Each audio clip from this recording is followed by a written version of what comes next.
But who remembers the first death? Monsieur Nicolas Sarkozy, President of France, in a speech commemorating the death of the last poilu, Lazare Ponticelli, Paris, March 17, 2008.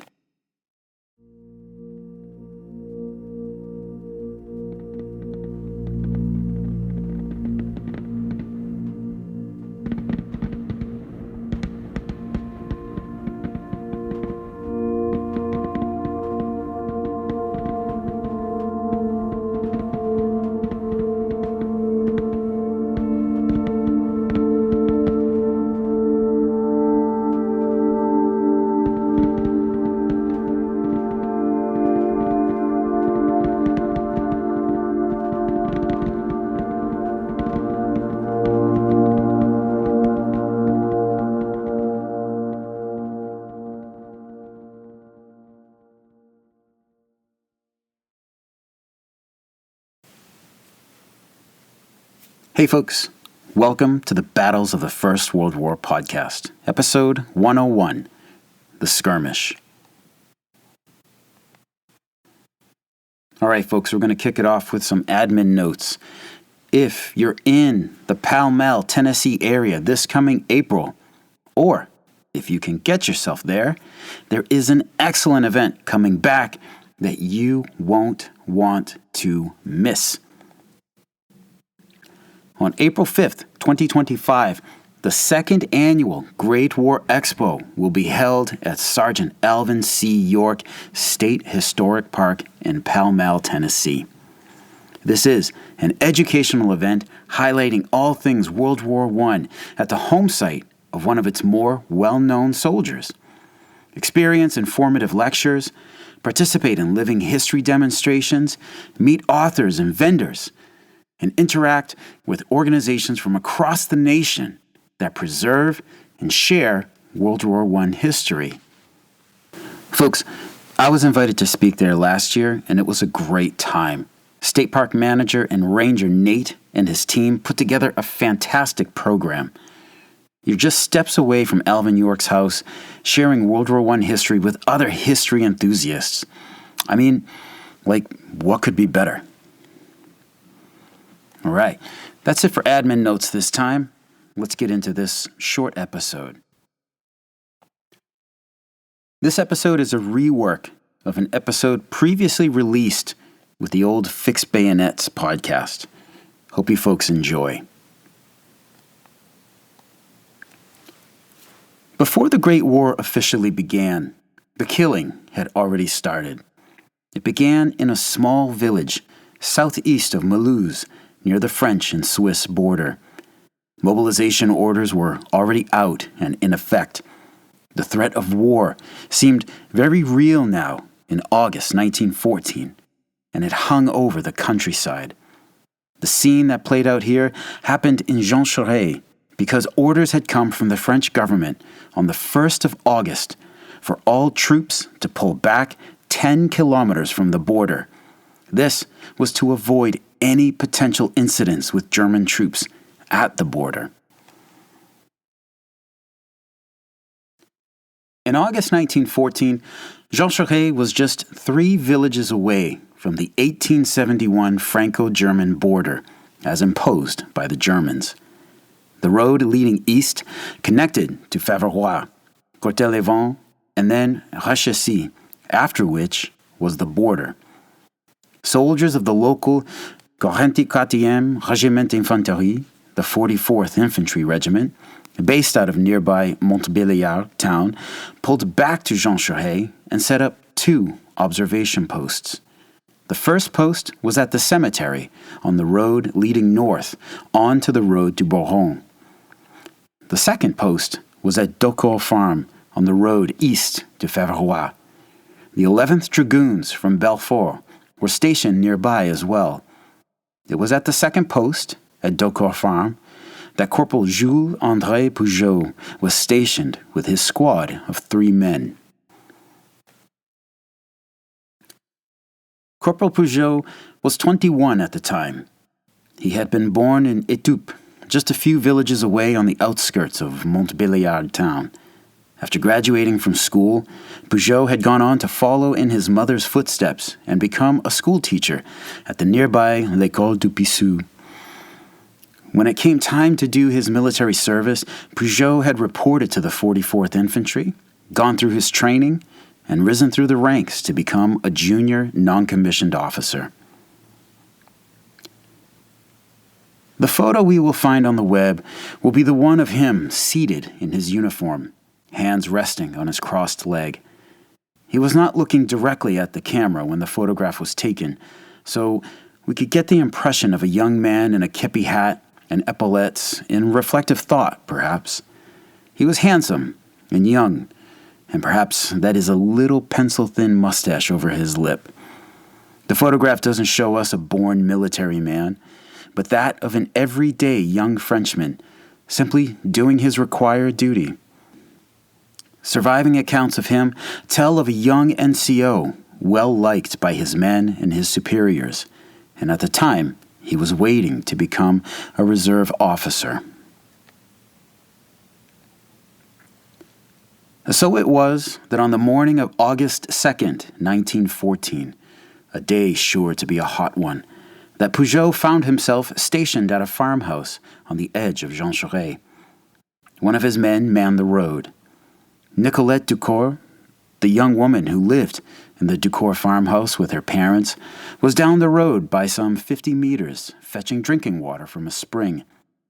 As she looked up from her task, she saw helmets bobbing in the fields. Men on horseback. The helmets were close. And they were spiked helmets. Nicolette knew what to do. She took off for her house, shouting as she did, "Voilà les Prussiens!" The first of the horsemen broke out of the field and onto the Joncherey-Faverolles road. It was a German officer, resplendent on his steed, his Feldgrau uniform, and Pickelhaube helmet, and he led a 7-man horse patrol. The officer wasted no time. He slashed at the sentry, sending the Frenchman sprawling into the roadside ditch, but otherwise unhurt. From there, the officer turned his steed toward Joncherey. The officer was Lieutenant Albert Otto Walther Meyer, a 22-year-old junior officer in the Jägerregiment Zuffer Nummer 5, or the 5th Mounted Jaeger Regiment.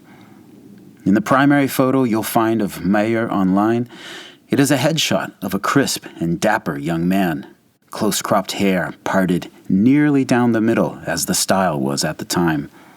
He is the image we would think would encapsulate the ethos of the heel-clicking German soldier of the World Wars. While his eyes project an almost haughty confidence, one wonders if they don't also show a bit of bewilderment of one with so much tradition, responsibility, and expectation thrust upon his shoulders. Meyer's life seems to have been aimed at this point. Born in Magdeburg in 1892, his family had moved to Mulhouse in his youth. When it was time for Meyer to report for military service, he too had reported to the local regiment, Jägerregiment Zuffer Nummer 5. Days from now, Mulhouse itself would become the center of a battlefield. Now a boy from Mulhouse was leading a cavalry patrol into enemy territory, all while war had not yet been declared. That morning, Meyer and his patrol had crossed the border at Réchessy. Working to avoid contact with French troops, they had stuck to the field and worked their way into France through Courtrai-les-Vents and then Faverolles. They had, of course, now been discovered, and so Lieutenant Meyer did what any soldier was expected to do. He took action. The French sentry was slashed at, unsuccessfully, but still getting him out of the way. Meyer galloped toward Joncherey, with his men behind him. Raised by Nicolette Ducourt's cries, Corporal Peugeot grabbed his rifle and ran out to the road. Peugeot's other men were coming up behind him. He was greeted by a German officer on horseback barreling towards him. The meeting that fate had decided upon for both of these men was here. Peugeot did not hesitate in doing what he too was expected to do. "Halte là!" he cried out, raising his rifle. "Halte là! Stop!" Meyer's response was to raise his pistol at Peugeot. He fired 3 shots in quick succession. 2 shots missed, 1 hit. Peugeot fired his rifle at the same time, but missed Meyer. More shots rang out as Peugeot's soldiers shot at Meyer. They were just meters away from him as Meyer's horse surged forward. The young German officer was first hit in the stomach, and immediately after that, a bullet slammed into his head from the bottom up as the Frenchman fired up at him. Meyer was killed instantly. His horse carried him forward another 150 meters until his corpse finally fell onto the road. Corporal Peugeot himself, having been hit, turned back to the house. He made it to the front steps before he, too, fell and died without another word. From the oblique angle in which he had been standing, facing eastward with his rifle at his shoulder, Peugeot had taken a bullet in his left shoulder. The bullet then tore through his chest, rupturing his aorta before punching out his right side through his deltoid.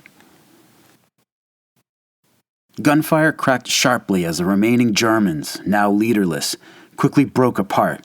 3 of the riders turned and headed back into the Bois de Coupe woods northeast of Joncherey, while 3 others rode through and on up the road north towards Bourgogne. There, they were fired upon by the sentries at the cemetery. Within a few hours, 2 of the Germans would be captured in the fields, while a 3rd was shot in the chest when he tried to surrender 2 days later. Of the other 3, 1 went missing and may never have been heard from again, while the remaining 2 made it back to German territory. Later that morning, the bodies of Corporal Peugeot and Lieutenant Meyer were laid side by side in a barn in the center of the village. They lay there for several hours in the summer heat until Peugeot was taken away to be laid in the bed he had been born in Étoupe village. Meyer would be buried the next day in Joncherey Cemetery with full military honors.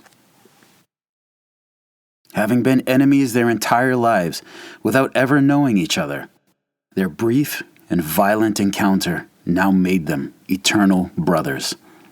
Lieutenant Albert Otto Walther Meyer and Corporal Jules André Peugeot would be the first military deaths for Germany and France, respectively. Millions more were to join them over the next 4 years. Jules André Peugeot was buried in his family's grave plot, and Monsieur Ducour placed a small plaque outside his door showing that this was the spot where Corporal Peugeot died. Post-war, a monument was placed at the site of the initial pre-war engagement between French and German forces, where the first of France's sons fell.